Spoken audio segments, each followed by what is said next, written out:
Lightning like Steve Queen. I'm in the fast lane when the light turns green. And I built tough, I ain't nothing but grit. Cause I made rugged blood, sweat, and spit. Yeah, like a horse I fly. Better push yourself in for a bumpy ride. I like to play hard, but I work harder. And I weather the storm cause I'm built stronger. What is up, ladies and gentlemen? We are back. We are live. It is the Freight Coach Morning Show, the top morning show in transportation, coming to you guys every single weekday, 8:30 a.m. Pacific, 10:30 Central, to break down some industry headlines and to actually provide some insight into what a lot of this information means, what you can do with this, and most importantly, how you can stay in business.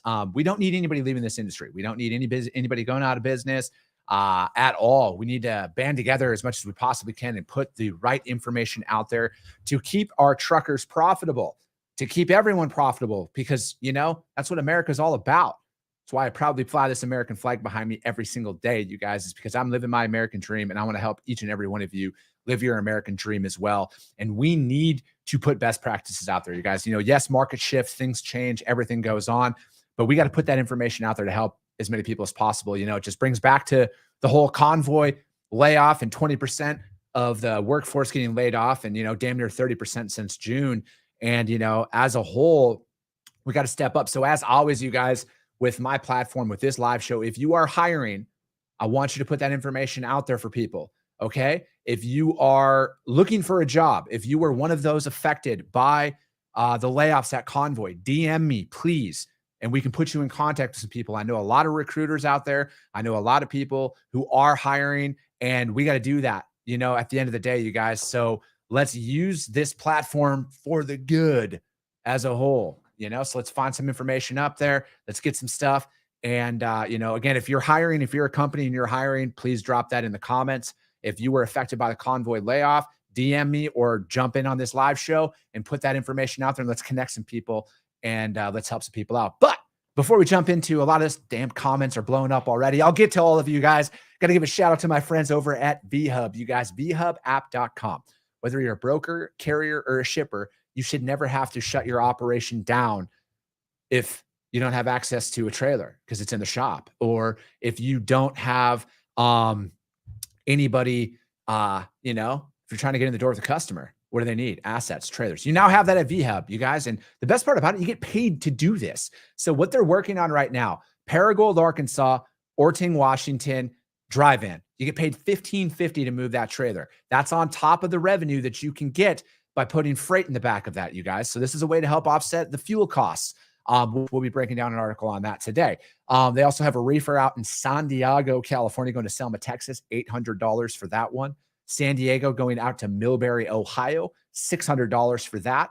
And then San Diego, California, going up to Spokane, Washington, $600 to do that. So hit them up, you guys, vhubapp.com. Do me a favor. Let them know that the Freight Coach sent you. They help keep this neon light on behind me every single day. And Stacy Steen and Xavier Campos, they'll be in the audience. And hit them up. Let me see. Sean, what's up, baby? Let's fucking go. Jason, what's going on, my man? Let's get it. Zach Williams, what's up, baby? Let's fucking go. Freight fam. If you want to take control of your financial future, jump over to SBI Logistics, you guys. Talk to Zach. He can help you out with that. 68 ships inbound to Port of LA and Long Beach. Ooh, interesting. Pat Green, happy hump day to you as well, baby. Strike looming out there. All right. There we go. Gotta love that. Todd Waldron, what's up, my man? Giddy up is correct, sir. Cody Miller, good fucking morning, freight enthusiast. Ready to rock this Wednesday. Fucking right you are, Cody. Nice work. Louis Montano, what's up, brother? Good morning to you. Rolling dice in the house. Drea Alliance just laid off 60 people. Son of a bitch. All right, add Drea Alliance to the list. If you are laid off there and you're looking for a job, join the movement here, you guys. We're going to help place some of these people. We're not going to charge you if you're hiring for your company to post your jobs on with the Freight Coach network here. So if you're hiring as a company, put that information out there as well, you guys. Let's help each other out. Jake McLeod with EXO, they are hiring remote account executives. DM Jake directly is what I'm assuming as what you can do. So if you're looking for some work, you guys, they're a great company, man. Curtis the Tribers, Jake McLeod, Nick Roth, they're doing some special shit over there, you guys. So hit them up. Hit up Jake, you guys, if you're looking for it. Remote AEs, account executives. for the lay folk. I'm also hiring as well, putting that out there. So if you want to jump on this train, hit up my DMs. You guys know how to reach me. Let me see here. Let's get up to these show notes. We got day 143 of the Freight Coach tally of there being a trucking short or parking shortage, as well as a facilities issue. And by facilities, you guys, I mean like access to like bathrooms and food and stuff. A lot of the drivers that I talked to are still saying that they are still experiencing that stuff out there on the road. And we got to do better. You know, we got to do better on this. We're going to continue to bring this stuff up every single day until there's meaningful change out there. I'm not going to take credit that Robin Hutchinson, the FMCSA new head, brought this up, but she may be tuning into the live show. You never know, you guys. Diesel just fucking keeps on coming, baby. $5.34 a gallon. Up again. It's like up 50 cents over the past 3 to 4 weeks. It's fucking insane. $1.62 year over year. As a whole, I get this information from the EIA. You guys, EIA.gov. Hit them up. Do your own research on this stuff. Drayage companies looking for a carrier manager with a book of carrier business and access to immediate capacity. I've got access to those carriers. Identify yourself, LinkedIn user. That's just what it's showing up over here. Let's do that. Oh, cool, Sunny Sharma. I hope you're wearing an orange Hawaiian shirt going to Maui. Enjoy your trip out there, man. Safe travels out to you there. Well-deserved vacation. Drew Driscoll, let's go, baby. Good to see you. Jake McLeod says DM him or Nick Roth. They would love to help some folks up. And yes, they are definitely building something very cool over there. Whitney Fowler, what's up? Good to see you. Happy hump day. All right, you guys. Let me see here. We're going to do a little bit of a market report. You know, it's another solo show with all the conferences and stuff that are going on. Everybody's availability is limited, and that's fine. I can roll. I can roll solo any day of the week. And speaking of that, the TIA conference is going to be tomorrow. Your boy's going to be doing his live show from there. I'm going to be interviewing some cool people that are going to be presenting their products out there on the Shark Tank thing. We're going to do a little quick hitter stuff out there. And also, if you see your boy and you're walking by and you want to jump on the show, you guys know what to do. Just jump on in, baby. We're going to make this stuff happen. We're going to roll with that. I appreciate that, Sonny. Thank you. And that is Pete Pandel. Pete Pandel is the one who's got the drayage companies looking for a carrier manager with the book of carrier business and access to it. He's got those carriers. So guys, hit up Pete. Let's do a little market report. We're just going to pull up some random cities here, you guys. We're going to go reefer Pacific Northwest. We're going to call that location out right now. We're going to go Portland, Oregon, and we're going to go inbound market is going to be Nogales, Arizona. We're going to go all produce, baby. Produce to produce market. What are we looking like? All right. So if you are a driver or a broker, as you know, it is produce season up there in the Pacific Northwest. So there's like 1,000 trucks to like 10,000 loads right now. So price accordingly on that stuff, you guys. Price accordingly. And again, if you're a carrier, it's time to make some money, get out of those markets. And then down in Nogales, Arizona, the inbound market is it's pretty much 1-to-1 out there. There's pretty much one load to one truck out there. So that's a pretty neutral market as a whole. Let me see here. We got inbound Portland market is same. It's actually very loose. There's about 1,200 trucks to about 10,000 loads going into the inbound market as well. And then the outbound Nogales market is neutral as well as a whole. So yeah, you guys, it's just a little market update. I'm going to start pulling in a lot of this stuff when I do solo shows is to give some little bit of market reports and everything. And, you know, most importantly right now, you guys, for those outbound, for those hot freight markets, you need to price accordingly, and you need to be very aware of how long you're going to agree to pricing terms with your customers right now. If you can get it to like a 30-day term, roll with it, but that market's going to hold firm here probably up through early December for Christmas trees and stuff. So you're probably, if you're going to price it out, you're probably pretty safe to go about the next 40 to 45 days to hold your rates firm on that. That's what I would recommend anyways. And then neutral markets are, you know, it's kind of 1-to-1. You're going to find capacity for it. And it's kind of a roll of the dice at that point on what you're going to lock it in for. But again, I would try and remain as consistent as possible right now with your customers and focus on volume. You're going to make your money in volume as a broker in this or any freight market. Frankly, the last 2 years have been an anomaly in this sorts, and we got to pay attention to that moving forward. There is some weather in the forecast. I know it's fucking, I don't think about weather because I live in fucking Phoenix, aka the freight capital of North America. But yeah, dude, the Rockies are getting hit with some snow, and there's some snow in the forecast. So again, you guys, if you have any freight traveling I-80 and stuff like that, going through the Rockies, going through Colorado, remind your drivers about chains, adequate clothes, everything else. Talk to your customers about potential delays that could happen if weather's affected. Get ahead of this stuff, you guys. It's a lot easier to talk about this on the front end than it is if you're dealing with it in the heat of the moment. This is your daily forecast from the Freight Coach Weather Channel. I'm just kidding. I'm making that up. I just thought I'd throw that in there because I saw some weather out there. I can do a weather report if you guys want. Might as well. Fuck it. Let's roll. Let me see. All right. Perfect, Sean. We will see you out there. Michael Geeson, he's good morning to you, sir. He's tuning in from I-26 heading to Asheville. Thanks for joining the show today, Michael. Tuning in from Strong Beach. And Riley Dietrich says, good, happy Wednesday to you as well, bro. Thanks for joining in. Let me see here. All right. First article we're going to break down from our friends over at the Wall Street Journal. I always love when the Wall Street Journal writes about our industry. It's a fucking crapshoot on how it's going to be. Freight operators' peak shipping season is crumbling. Fucking right it is. God, I love the headline. I'm being sarcastic there, you guys. With retailers overstocked and shipping demand receding, clouds are gathering over U.S. supply chains just as demand should be growing. The peak season is fizzling as overstocked retailers cancel overseas orders and freight companies scale back expectations for heavy freight volumes headed into the holidays. I wonder who they profiled for that. Typically in the last quarter of the year, cargo carriers from container lines to parcel operators bulk up their profits on strong demand, but a range of measures of shipping demand across the U.S. are sliding. Freight rates are falling as a result, leading to carriers pull back capacity amid concerns of a deeper downturn is coming. The rapid reversal in a freight market that was booming earlier this year when tight capacity and rising shipping prices brought big profits.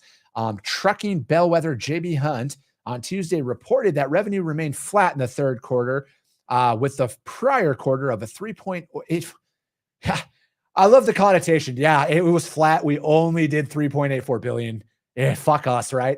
And the company anticipated a weakened peak season. Warehousing giant Prologis expected to report earnings on Wednesday. The growth in the U.S. import volume has run out of steam, especially from cargo from Asia. Recent cuts in carrier shipping capacity reflect falling demand. Let me see here. The NRF report is one of several measures showing shipping volumes slowing sharply from August to September, signaling waning demand, rippling through supply chains, even as retailers lining up for traditional sales season. The Global Port Tracker reports project that imports into major U.S. seaports will be down 4% in the second half of the year after expanding 4.4% year over year in the first 6 months. I went to public school, but it would still be a 1.5% increase, though. If it's down 4%, but it was up 5.5%. Again, I went to public school, but again, I see that it's slowing, but it's still, at an elevated level. So, but we're not going to point that out. Let me see here. Descartes says a data analysis group suggests an even steeper decline based on the tracking of inbound trade volumes. Their report earlier this month said September container imports, 20-foot equivalents were down 11% year over year and were off 12.4% from August. Many retailers pulled peak season orders in earlier this year to avoid a repeat of 2021. With product and supply chain shortages, and now many are coping with overstuffed warehouses as consumers shifted their spending this summer and fall from household goods to travel and dining out. I don't know. Again, this is why I need a Jamie from the Joe Rogan show, because a certain morning show host has been saying this for months, but I digress. Trucking business is slowing as well. It says, I'm just going over because a lot of it is kind of repeat stuff. And they said a report Monday issued to truckstop.com and loadboard matching that spot market business on the West Coast recently fell to its lowest level since May of 2020. And it did fall sharply. The falling demand is sending freight rates, into an unreasonable decline. DAT Solutions, another load board, said that average spot rates for truckload vans fell August to September for the first time since 2015. At the end of the day, you guys, again, it is not only peak season cascades down the package. All right, so I'm on the outlook, 22% expecting to ship more than last year. Okay. So yeah, again, as a whole, decent information. But again, I feel like if you talk to the people on the ground, I talk to a lot of shippers. I know, odd concept. A lot of them are still kind of busting at the seams for volume and stuff. A lot of them are projecting growth for 2023. Again, I know it's only a subset of people, so I'm not going to come out and share everybody is doing that. But from what I'm seeing out there in the conversations that I'm having, like, yes, it's slowing down. Yes, there's going to be changes in the contracted rates. There's the rebid that's going to happen here, but freight's still moving as a whole. And sorry about this. And I just want you guys to understand that at the end of the day, we got to come up with some solutions for our customers, because you can't bring this shit to them and come up with an excuse, because that's what a lot of it is there. It would be viewed as an excuse if you came to them with anything other than, we have an option for you, or we have a way to move freight for you. Like, this is my biggest concern with a lot, because again, a lot of people read this stuff and they're going to make hasty decisions out there. And again, shocker, another article put out there painting one picture and not providing substance on what somebody can do to stay in business here. So if you're paying attention to this article, all it says is everything's falling apart, and that could put a negative connotation out there. Not every lane in America is moving at bare bottom spot market rates. And frankly, if you're a truck driver and you see one of these brokers posting a load for $1 a mile, fuck them. Don't even call it. Don't even go on it. Fuck those guys. Let them fail on that load. All right. If you're going to play that game as a broker, you know what? You deserve to fail on that freight. I understand how markets are, but at the end of the day, nobody wins in that situation. You might win today, but it's going to come back and bite you. It's going to come back and bite you. You guys, that article was from the Wall Street Journal. Garrett Bowers has legal flatbed freight from Fort Irwin, California, coming back to Texas for above spot rates. Howler at Bauer Trucking and Logistics. Yeah, hit up Garrett. Hit up Garrett, you guys. All right. Let's talk about this one next. This article is, this one makes my blood boil a lot. This is from Yahoo. The U.S. now has just 25 days of diesel supply, the lowest since 2008. Here's why that's more alarming than a dwindling oil piggy bank. What the fuck are you even talking about here, Sarah Lewis, the article? This is a massive fucking problem. Our strategic reserves are fucking gutted. We have like 25 days of diesel left in the supply. Like, this is a fucking catastrophic failure by the current administration. All right? There's no other way to put this. The U.S. is facing a diesel crunch just as demand is surging ahead of winter. Sorry, I got to get through the article before I fucking blow a blood vessel here. With only 25 days left in the supply, according to the Energy Information Administration, the National Economic Council, Brian Dees, told Bloomberg that diesel inventories are unacceptably low. No shit. And all options are on the table to bolster supply and reduce price. Open up the fucking pipeline. Boom, problem solved. Sorry. However, even as stockpiles are being drained, the Biden administration seems to be left with very few sustainable options for long-term relief. What do you mean, very few? Turn on the fucking pipeline. We never had this problem 3 years ago. Like, am I missing? Like, what the fuck? How many jobs got cut the day Biden took office and canceled all fucking oil pipeline activity in the United States, when he canceled all oil leases on refining in the United States? That fucked us. All right. Now, congratulations. We're in this situation because of a lot of that. What's causing this crunch? Oh, I wonder why. Unlike gas and jet fuel, demand for diesel recovered at a much faster pace through the pandemic. Diesel is used for oh, fuck me. I'm sorry. I'm not going to go and insult you guys all with what they're explaining here. In 2021, the U.S. transportation sector alone consumed 46 billion gallons, or 1.1 billion barrels of essentially diesel fuel at an average of 128 million gallons a day. With higher demand for the dirty traders are paying more for prompt deliveries than longer terms, ones that expect prices to drop in the future. A downward market structure known as backwardation Backwardation. Okay. I wonder if that was just made up. This also means more profitable for suppliers to sell now. The market usually moves into contango, the opposite. What? Are they fucking making words up right now? God, this is why I need a Jamie. When demand is lower in suppliers, however, strong domestic and international demand, shrinking domestic refining capacity, and sanctions on Russian petroleum imports have kept. Now, let's call it what it is. The diesel market is tight. The fuel market is tight because of everything I have already said. All right. You cannot blame the Russian fucking crisis and all of this shit because this happened this year. All right. This shit has been boiling up since they fucking took over. New England stockpiles have been depleted to less than a third of its usual levels. The national average of price of diesel. All right. What are the government options? Well, I think I already listed that up. Open up the pipelines. Start drilling again in the United States. All right. What are the government? If diesel inventory continues to run down without the government intervening, the impact on the transport. Okay, the government doesn't need to intervene. They need to intervene and undo what they've done to put us in this point. We've looked very carefully, and the Washington Post reports that demand is so high that if 1 million barrels of diesel were delivered from the Northeast reserves, this would be depleted in less than 6 hours. Let me see. White House officials haven't completely run out of. All right. Yeah. So again, it was a big, hey, we have no substance here, but listen, it's ridiculous that we're even in this situation as a whole. And frankly, it is something that we don't even need to be experiencing. We know how to fix this. All right. They know how to fix this. They know exactly what they need to fucking do to not have us have a fuel crunch, not have us be down to 25 days of diesel supply out there in the United States when all of our freight moves with diesel, all of our stores. It's like it's intentional at this point. That article is from Yahoo Finance. The U.S. now has just 25 days of diesel supply, the lowest since, it's absolutely fucking insane. Orlando, how customers, it's not all about brokers. Can you dive a little bit deeper into that, Orlando?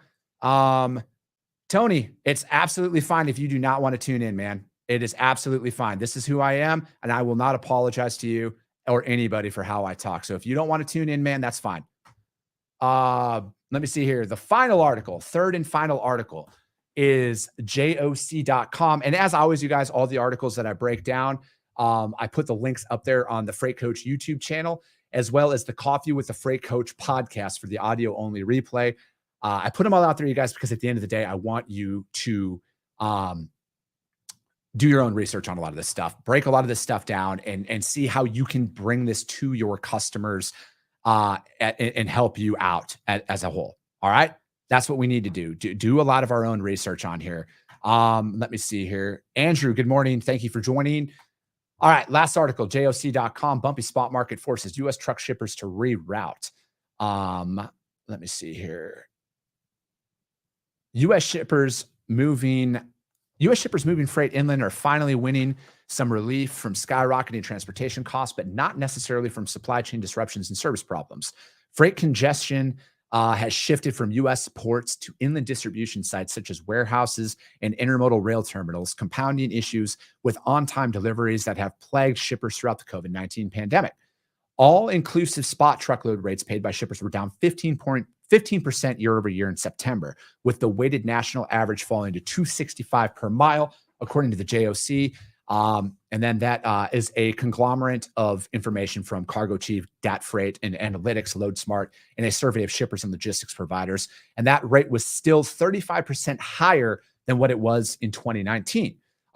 Contracted truckload rates dropped 6% on average from their peak in June through September and have fallen even further in October, with the average reaching $299 per mile. Rebids, truckload contracts are now coming to 8 to 15% below peak, Dat said. And again, you guys, and we kind of talked about this yesterday, it's what's going to happen. But I think from an overall perspective, this is an opportunity for us to breathe a little bit of relief into the spot market, because when these rebids do happen, and the contracted rates start to decrease, which they inevitably will, there's going to be a rebalance. All right. Then spot rates are going to start to creep up. And then eventually it's going to get to that point where people are going to roll the dice and be like, I might be able to make more money out there in the spot market. Then tender rejections will increase exponentially. So that's just how people play the free market. It's going to get to a point where they will shift the freight onto spot markets if it's beneficial to them, or they're going to honor their contract if it pays exponentially more. Let me see here. There is hope for a more balanced or normalized U.S. transportation market on the horizon, but shippers cannot wait for the market to recalibrate and ongoing supply chain disruption to dissipate. Continuing to prepare ourselves to ride this long, as well as is really important, said Crystal Anderson, Director of North American Logistics for Ingredient. And then she actually had said this at the Inland Distribution Conference, back in Chicago, which I was at doing my live show there. There are still a lot of risks out there, including, obviously there's some port strikes that could be happening and everything. And then everything's not worked out yet with the rail unions as well. So that's still kind of getting worked out. And there's also new worries ahead. But she sees, it's a huge piece of our inland logistics is what's coming from the borders. There are some ingredients that we sell that are not grown here. We worry about global grain markets, what's going on with the wheat and what's going on with the corn. Most U.S. importers and exporters don't worry about the impact of Mexico's ban on locally grown, genetically modified corn, for example. And then obviously the equilibrium just is not a natural state for our industry. And said Mark Yeager, who's the president of Redwood, the volatility, yes, it is definitely. Mark Yeager, this is the greatest line I've ever seen. The volatility is part of logistics capitalism. Amen, Mark Yeager. And Mark, if you're watching this, I know people at Redwood watch it. I'd love to have you on sometime, man. Learning to pivot, the need to be agile, and shifting gears and everything. And yes, it's for me. I'm going to read this part because this is from Dean Croak. Dean Croak is one of my favorite people on earth. He's from DAT. Let me see. They're splitting spot and contracted freight more strategically. We're seeing our focus on core lanes. In lower volume lanes, shippers are going straight to the spot market, and that's new. I'm also going to say this as well. So I'm going to be having a shipper on my podcast, Coffee with the Freight Coach. That episode is going to be released here soon. We just recorded it the other day, and he has a lot of great insight into how you guys can all prepare. Because again, I can sit up here from my perspective and provide information, but I'm bringing it from the shippers. I'm always going to bring different perspectives out here for you guys so you guys can hear it directly from them. And please, for the love of God, for all of you who are watching this, please don't blow up my guest DMs that are shippers about how you can save them money and do all that stuff. I really want to bring their approach to the table. And they're not asking me to say this. I'm just saying this. But please, let's do that because I want to get them on there so they can get you guys that direct feedback that you need to hear from them. This is only going to help us better prepare, so we're not doing it. And you can hear the why behind a lot of things and the decisions that are made and how it affects everything out there. That article, you guys, from JOC.com, Bumpy Spot Market Forces U.S. Truckers, U.S. truck shippers to reroute. It was written by my man, Bill Cassidy. I love Bill Cassidy's writing. I love a lot of the JOC's writing as a whole. That's it for today, you guys. Tomorrow we'll be live from the TIA. I'll be doing my live show from there. Oh, got some more comments at Julia. What's up? Follow Julia. I'm going to say it for her. She says it all the time. Good fucking morning to you too, Erica Hamilton. And Andrew says BCOs locked in higher rates with steamship lines. Spot market rates are coming in hot. Yeah, it's there's a lot going on out there, but that's it for today, you guys. And at the end of it, if you guys saw value in what I talk about, share the show. If you go over to YouTube in the podcast, if you guys could share it, subscribe, and rank it. It just helps out with everything. That's all I can ask at the end of the day because, chances are, you guys, if you see value in it, your network's going to see value in it as well. I appreciate you guys all so much, and we'll be talking to you soon.